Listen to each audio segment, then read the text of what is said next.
संविधान निर्माताओं ने संविधान के भाग 7 में मौर्यकालीन संपन्नता और निर्भयता की तस्वीर अंकित की थी। गहनों से श्रृंगारित महिलाएं शरीर पर ऊर्ध्व वस्त्र ना होते हुए भी निर्भय होकर विचरण कर रही हैं। पुरुष वर्ग निर्विकार भाव से इन महिलाओं के साथ कार्यमग्न है। भय और विकार से मुक्त समाज के इस स्वरूप को दर्शाता ये चित्र मौर्यकालीन सपनों का भारत बनाने की आकांक्षा को प्रकट करता है। हालांकि दुर्भाग्यवश अब ये भाग संविधान का हिस्सा नहीं रहा। वैसे तो अब तक संविधान में 125 से अधिक संशोधन हो चुके हैं, लेकिन 1957 में किया गया 7वां संशोधन अपने आप में एक उदाहरण बन गया। इस संशोधन के बाद 7वां भाग ही निरस्त हो गया, क्योंकि इसमें सिर्फ एक ही अनुच्छेद था। वो अनुच्छेद था 138। दरअसल तेलुगु भाषी मद्रास प्रेसिडेंसी से अलग होकर अपनी पहचान रखना चाहते थे। ऐसे में 7वें संविधान संशोधन द्वारा सभी सूचियां बदलनी पड़ी थी, जिसकी वजह से भाग 7 को समाप्त करना पड़ा। संविधान के भाग 7 में अंकित मौर्य काल की निर्भयता और संपन्नता के इस चित्र से संविधान निर्माताओं का क्या अभिप्राय रहा होगा, आइए लक्ष्मी नारायण भाला जी से समझते हैं। मद्रास प्रेसिडेंसी जो है उससे हम अलग होकर तेलुगु भाषी राज्य आंध्र प्रदेश इस रूप में अपने आप को रखना चाहते हैं। आंदोलन तेज हुआ, कई बलिदान भी हुए और परिणाम स्वरूप संविधान में एक बहुत बड़ा परिवर्तन 7 वर्ष बाद आया। 7वें संशोधन द्वारा 7वें भाग को एक प्रकार से निरस्त कर दिया गया। इसमें जो सूचियां थी वो सूचियां सब बदलनी पड़ी और इसलिए वो सारी सूचियां संविधान के इस भाग से हटकर ये परिशिष्ट में चली गई। तो परिशिष्ट बढ़ गए, लेकिन ये भाग एक तरह से समाप्त हो गया। क ख ग ग में केवल ग का जो छोटी सी एक सूची थी वह सूची केवल रह गई।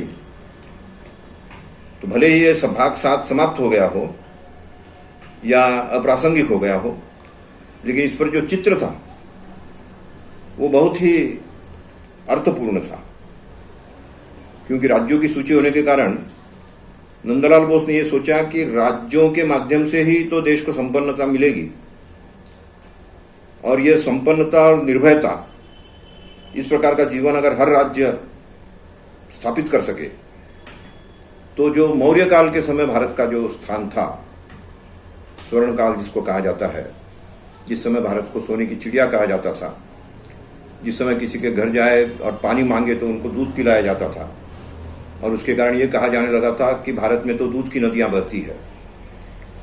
तो इस प्रकार का जो भारत था, जिस भारत में घरों में ताला नहीं लगता था, इतना एक दूसरे पर विश्वास था, तो ऐसा भारत निर्माण हो, मौर्यकालीन वो भारत, उसका चित्र यहाँ दिया गया है। और चूंकि वह स्वर्णकाल था, इसलिए चित्र भी स्वर्णिम स्याही से अंकित किया गया है। स्वर्णिम स्याही होने के कारण उसमें जो एक ये चाहिए था, कालापन चाहिए था, वो नहीं होने के कारण वो खुलकर दिखता नहीं है। लेकिन गहराई से देखेंगे, बारीकी से देखेंगे तो ध्यान में आएगा कि ये चित्र कुछ पुरुष और कुछ महिलाएं, उनका किस प्रकार से विचरण हो रहा है उसको दर्शाता है। पुरुष अपने अपने काम में व्यस्त है, महिलाएं भी काम से ही इधर से उधर विचरण कर रही है। उनके शरीर पर गहने अवश्य है, लेकिन वस्त्र बहुत कम है। ऊर्ध्व वस्त्र के बिना लेकिन गहनों से ढकी हुई ऐसी महिलाएं, ये बिना किसी भय के विचरण करते हुए इसमें दिखाई दे रही है। अब इसको किसी और अन्य भाग के साथ मर्ज करते हुए, समाहित करते हुए इस चित्र को यथास्थान रखा जाए और 22 भागों का यह जो संविधान है उसका एक भाग समाप्त करके ये 21 भागों का ही बना रहे, इसमें भी कोई आपत्ति नहीं है। मौर्य काल की निर्भयता एवं संपन्नता का ये चित्र सम्राट अशोक के सपनों के भारत बनाने की आकांक्षा को दर्शाता है, जहां हर कोई खुशहाल था।